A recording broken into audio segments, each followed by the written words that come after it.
ಬುರ್ಜಿ ಮಾಡೋಕ್ಕೆ ನಾನಿಲ್ಲಿ ದೊಡ್ಡ ಈರುಳ್ಳಿನ ಸಣ್ಣ ಸಣ್ಣದಾಗಿ ಕಟ್ ಮಾಡ್ಕೊಂಡಿದ್ದೀನಿ. ಮತ್ತು ಕೊತ್ತಂಬರಿ ಸೊಪ್ಪು ತೊಗೊಂಡಿದ್ದೀನಿ.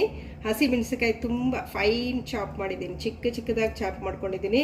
ಮತ್ತು ಒಂದು ಟೊಮೆಟೊ ತೊಗೊಂಡಿದ್ದೀನಿ. ಬನ್ನಿ ಈಗ ಹೇಗೆ ಮಾಡೋಣ ಅಂತ ನೋಡೋಣ. ಸ್ಟವ್ ಹಚ್ಚಿ ಬಾಣಲಿ ಇಟ್ಟಿದ್ದೀನಿ. ಈಗ ಎಣ್ಣೆ ಹಾಕ್ಕೊಳ್ತೀನಿ. ಇದಕ್ಕೆ ಸ್ವಲ್ಪ ಎಣ್ಣೆ ಜಾಸ್ತಿನೇ ಇರಬೇಕು. ಒಂದು 3 ಸ್ಪೂನ್ ಎಣ್ಣೆ ಹಾಕ್ಕೊಂಡಿದ್ದೀನಿ. ಈಗ ಇದಕ್ಕೆ ಎಣ್ಣೆ ಕಾಯ್ದಿದೆ, ಈರುಳ್ಳಿ ಹಾಕ್ಕೊಳ್ತೀನಿ. ಮತ್ತು ಹಸಿಮೆಣಸಿಕಾಯಿನ ಜೊತೆಲೇ ಹಾಕ್ಕೊಳ್ತೀನಿ. ಚೆನ್ನಾಗಿ ಫ್ರೈ ಮಾಡ್ಕೋಬೇಕು. ಈರುಳ್ಳಿ ಚೆನ್ನಾಗಿ ಫ್ರೈ ಆಗಬೇಕು. ಈರುಳ್ಳಿ ಚೆನ್ನಾಗಿ ಫ್ರೈ ಆಗಿದೆ ನೋಡಿ. ಈಗ ಟೊಮೆಟೊ ಹಾಕ್ಕೊಳ್ತೇನೆ. ಚಿಕ್ಕ ಚಿಕ್ಕದಾಗಿ ಕಟ್ ಮಾಡ್ಕೊಂಡಿರೋ ಟೊಮೆಟೊ.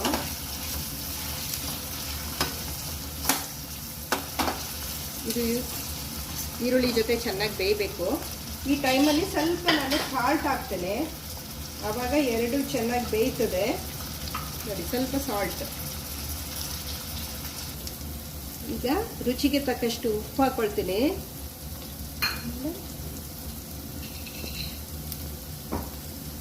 ಕಪ್ಪು ಮೆಣಸನ್ನು ಕುಟ್ಟಿ ಪುಡಿ ಮಾಡಿಕೊಂಡಿದ್ದೀನಿ, ಅದನ್ನು ಹಾಕ್ಕೊಳ್ತಾ ಇದ್ದೀನಿ.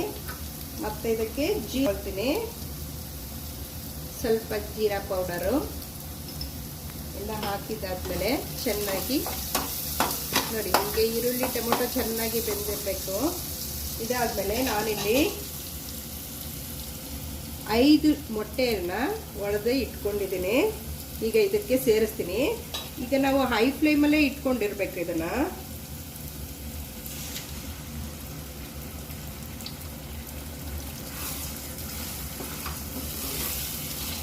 ಚೆನ್ನಾಗಿ ತಿರುಗಿಸ್ತಾ ಇರಬೇಕು, ಇಲ್ಲಾಂದರೆ ಅದು ತಳ ಹಿಡ್ಕೊಳ್ಳುತ್ತೆ ಮೊಟ್ಟೆ.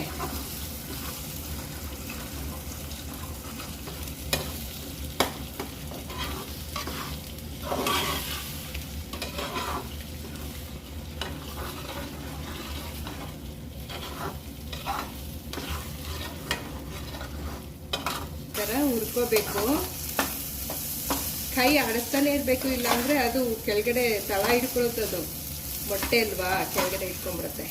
ಆವಾಗ ಎಗ್ ಬುರ್ಜಿ ಆಗಲ್ಲ, ಆಮ್ಲೆಟ್ ಆಗಿಬಿಡುತ್ತೆ.